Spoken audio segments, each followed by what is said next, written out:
Hello everybody. Thank you for stopping by my channel today.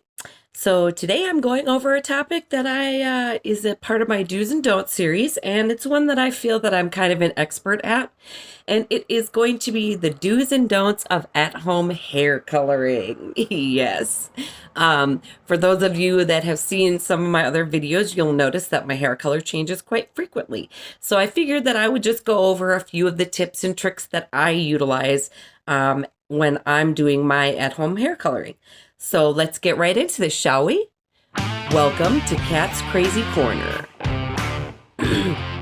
So again, today, this is a part of my do's and don'ts series, and it's the do's and don'ts of at-home hair coloring. And again, I feel like I am kind of an expert at this again because I do color my hair quite frequently. You will have noticed that if you've seen other videos of mine, the shades of red that I've used, and now the purples that I have gone into, just to do a fun color. So I figured that I would just give my tips and tricks on different things, just to help out if you guys are trying to do something fun and different, because it's just hair and it'll grow back and you can always change the color too. So I say go for it. What's stopping you? Who cares what anybody else thinks? Clearly. And this turned out to be a fantastic color for me, by the way. So I'm not disappointed at all in trying a bold new color. So let's start with, do try the temporary colors. Anybody that's a little bit more terrified of going right into trying, like a permanent or semi-permanent or anything like that, you can definitely go out and get, the temporary ones, which are like, they now have gels that you can put in that are colored. There's the hair chalks. Of course, they have the spray that they bring out a lot more at Halloween, but you can find it everywhere. Like, just go to Amazon and put in temporary hair color, and I mean, you're gonna find all kinds of fun gels and things like that, which those are great too, because you can try lots of different colors and you can do it like, oh, today I'm gonna try this blue, and then you can wash it out and boom, now tomorrow I'm gonna do this red.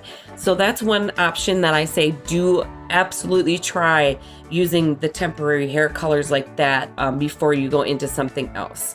The next thing I would say is, don't just go out and get a bleach kit and just go for the gusto. I actually, in all the years of coloring my hair, I had never ever bleached my hair until, if you saw my divorce makeover, that was the first time I had ever bleached my hair. And I went to a hairdresser the first time just because, being a natural redhead, I knew that the process was a little bit different than for somebody else. And I just wanted to make sure that the first time that I was going full different color, that I, went to a professional. So, I say don't do it, but you clearly see lots of videos of these people that are out there just going for it and bleaching, but I see the horror in those videos as well. That's why I'm saying I don't know that I recommend just going gusto and just bleaching out your hair without going to like a professional first. Because at least the first time they bleach it, they can condition it the right way and it won't be, icky or anything like that. Like, because now I have lightened my hair. That's why this, color of purple is so vibrant now, is because I did lighten it myself. So, I'm a little more comfortable with it now. But again, I just don't recommend that you do that. Just go in for the gusto. But again, hey, if you don't mind if your hair actually breaks off or falls out or stuff like that, I mean, you will be taking that chance. So just an FYI. Don't wear good clothes when you're coloring your hair at home. Fine, like this, I would not wear this if I was about to color my hair, because accidents happen, things drip, things slop, stuff gets everywhere. And it will mess up your clothes. It will definitely, I mean, that's why I use crappy t-shirts, old t-shirts that I have, because I don't care if they get ruined, and they have blotches of, colors all over them. So don't wear nice clothes when you do it. Okay. If you're going, I say do start with a semi-permanent color as well.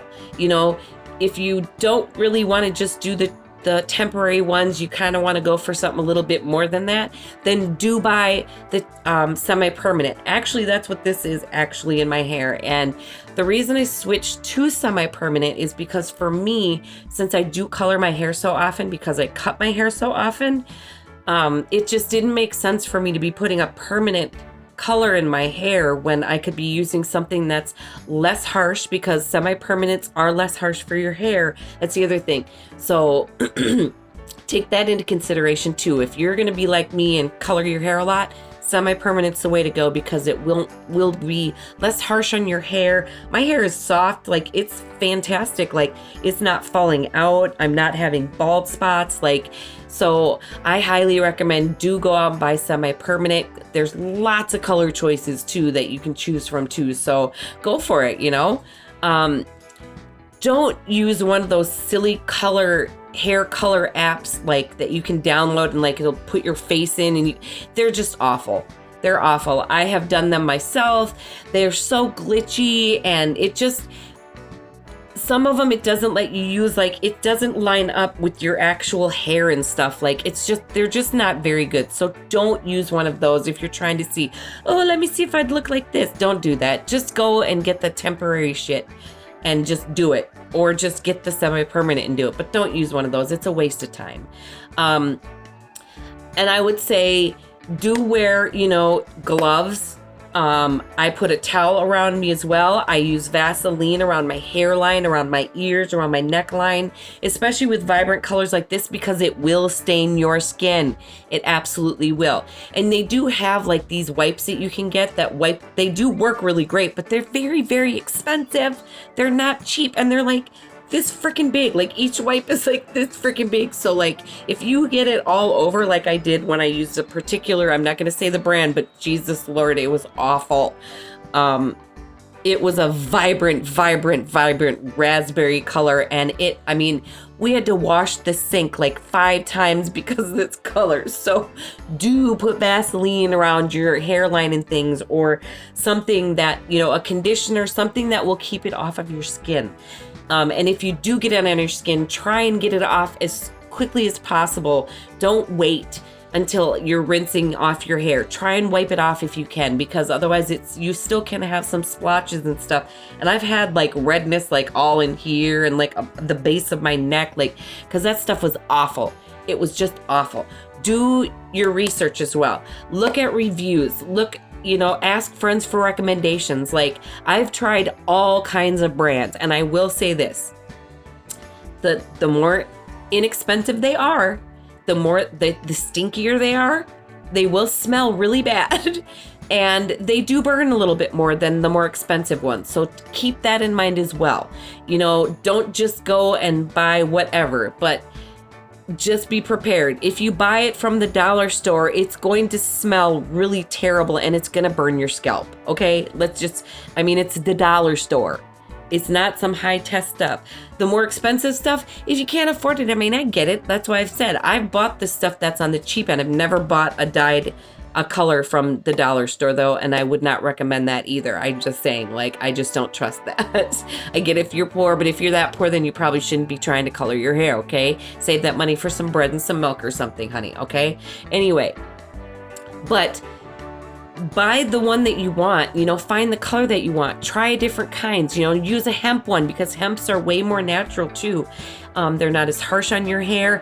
They are a little more involved, you know, and there are certain things that there are lots of rules that go along with that too. So if you do that, make sure that you really read the instructions with the henna stuff too, because that one's a little bit more involved. So again, you know, put it out there, do some at-home hair color stuff. Why not? You only live once, and poop on anybody and what they think. I think I look pretty fantastic, so I don't care the looks I get, but I have to say that I've gotten way more compliments with my shades of purple than I have any shade of red, and I'm a natural redhead, so that kind of makes me a little angry, because I would have thought that my natural red was more beautiful, but whatever, it's cool. I love my purple anyway. So Thank you for watching this video. Thank you to all my subscribers for all your love and support. I appreciate it. If you haven't done so, make sure you hit that subscribe button, guys, okay? Make sure you like it. Make sure you leave your comments.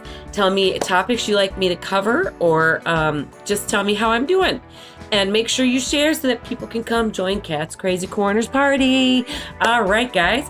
I hope you have a wonderful rest of whatever it is you're doing, and we will see you on the next one. Bye-bye.